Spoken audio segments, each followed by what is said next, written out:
Okay, so essential oils. Right. Everyone's got that lavender oil for like unwinding or maybe some peppermint to deal with a headache. Yeah, yeah. But we're going deeper than just like what they are today. Okay. We're getting into the how and the why should you care part of it all. I like it. Yeah, and just as important, like we want to make sure people know what to look for, how to tell if you've got good quality stuff. Exactly. Because there's a lot of noise out there. Sure, sure. So I did a little research, like we do, Of course. Always. and it describes essential oils as concentrated hydrophobic liquids. Ooh, big word. I know, right? With volatile compounds derived from plants. Okay. So that's a mouthful. It is. It is. What does it actually mean? Yeah. Yeah, They don't mix with water. right. Hence the hydrophobic. Hydrophobic. There we go. There it is. And they evaporate super easily, Yes. which is the volatile part. That's the volatile part. And that's why you open a bottle and you get that, like, whoosh, Exactly. that aroma hits you. But it also means you've got to be careful about how you store them. That's so true. Speaking of aroma, what is it about essential oils that make them so potently scented? It's those volatile compounds. Okay. They're evaporating, right? Right. They're actually traveling up to your nose, Oh, wow. interacting with things called olfactory receptors. Okay. And then those send signals to your brain. Wow. So it's like a direct line to our brains. Direct line. And here's the fascinating part. Those signals, they go straight to your limbic system, which is the emotional center of your brain. Oh, wow. So that's why a whiff of lavender can be so calming. Yes. And then you get like citrus and you feel energized. Yes. It's like our brains are hardwired to respond to these scents. I love that. Hardwired. It's true. And, our research even pointed to some common uses. Yeah. Like lavender for relaxation, peppermint for headaches. Exactly. Yeah. It's not just anecdotal. There's actual science to back this up. Oh, really? Take lavender again. So lavender contains a compound called linalool. They've done studies on this, and it has what's called anxiolytic effects. Okay, break that down for me. Anxiolytic effects. Basically, it reduces anxiety. It's not just a nice smell. It's like a chemical reaction happening in my brain. Exactly. That's fascinating. But how do we know what we're buying is actually high quality?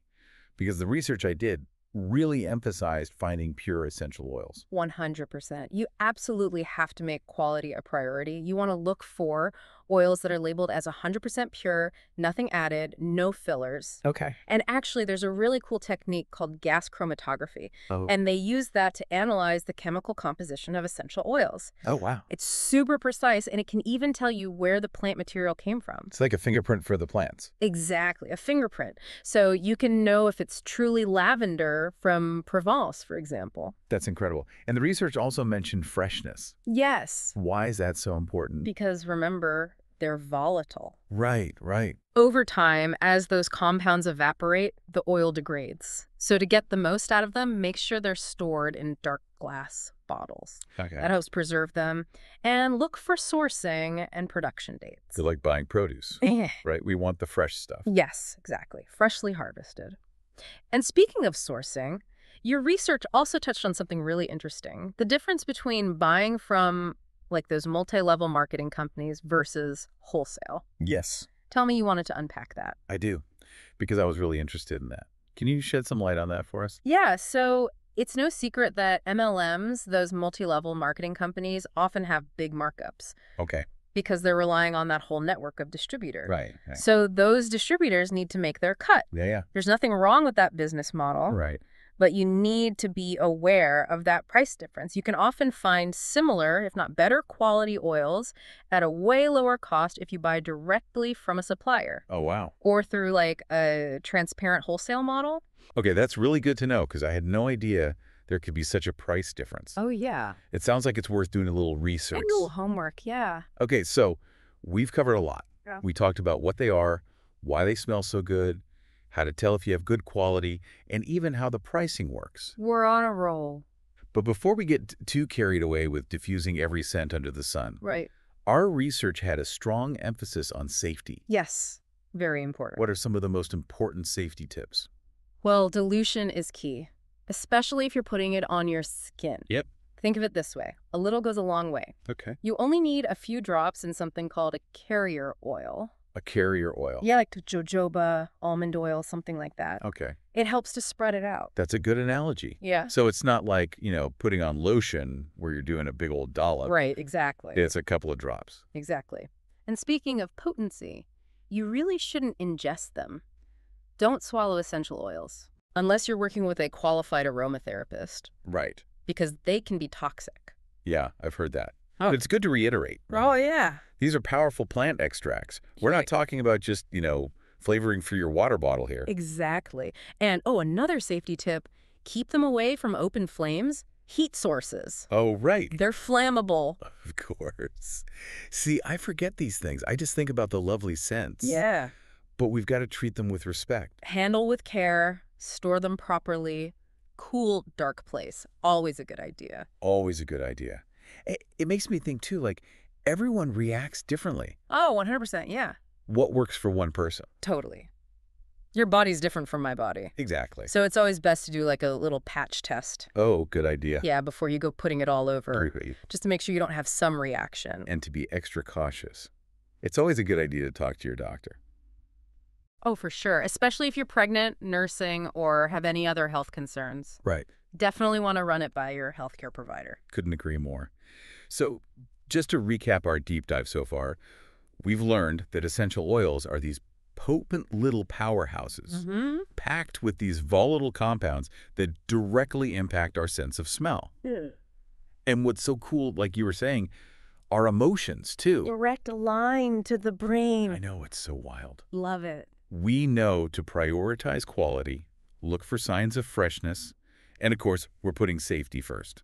100%. Always a good reminder. And, there's a whole world of essential oils out there, each with their own little quirks and benefits. It's true. It's an ongoing journey of discovery, which makes me think, we talked about essential oils and mood, which is fascinating, but what about focus? Because I swear, sometimes if I have like a little citrusy scent going, Yeah. it helps me concentrate. Like, am I imagining this? That's a great question, and you're not alone. Okay, good. There's some really interesting research coming out about essential oils and focus, cognitive performance. Really? Tell me more. I need all the help I can get. I'm ready. Lay it on me. Especially if it means I can finally power through my to-do list. So there are some studies, and they suggest that rosemary and peppermint oil especially might be helpful. Some cases show improved alertness, better cognitive performance, that kind of thing. Rosemary, peppermint. Okay. Yeah. Those are two scents I actually really like. There you go.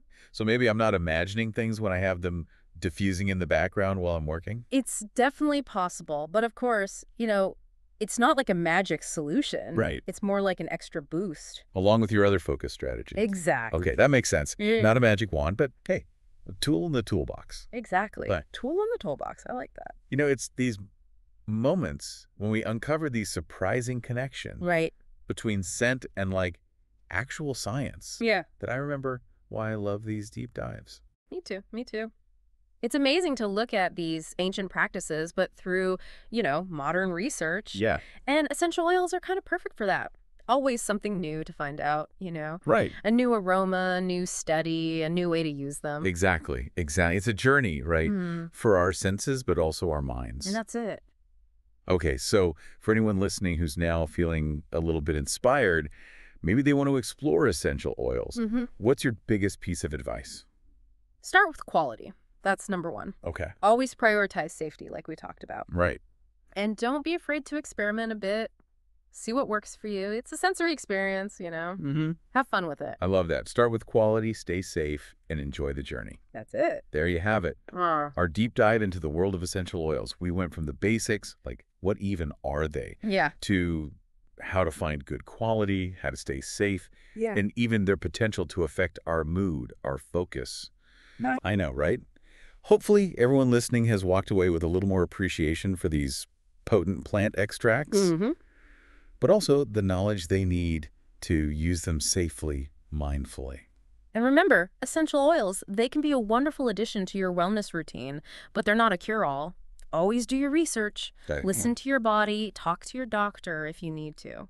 Wise words to end on it. Now, if you'll excuse me, I think a little rosemary diffusion session is calling my name. I hear you.